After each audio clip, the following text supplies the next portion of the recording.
রাজধানী ঢাকা কোটি মানুষের জীবন জীবিকার প্রাণকেন্দ্র। তিলোত্তমায় জায়গা না কুড়ালেও এ শহরকে নিয়েই বেঁচে থাকা।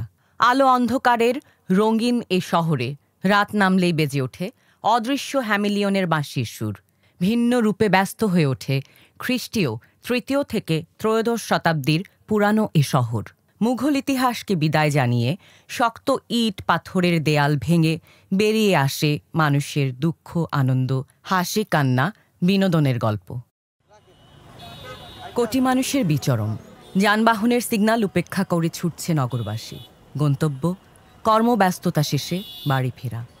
সারাদিনের ব্যস্ত ঢাকার রাজপথে বাড়তি যোগ হয় ঘরমুখো মানুষের চলাচল।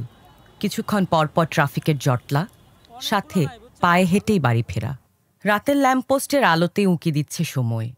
নগর ভবনের ঘড়িতে তখন রাত 12টা অতিক্রম করেছে। ঘুমিয়ে পড়া ব্যস্ত নগরবাসী কি জানে এই রাতের ঢাকায় আলো আধারে শুরু হয়েছে বলা না বলা, দৃশ্য অদৃশ্য অসংখ্য গল্প।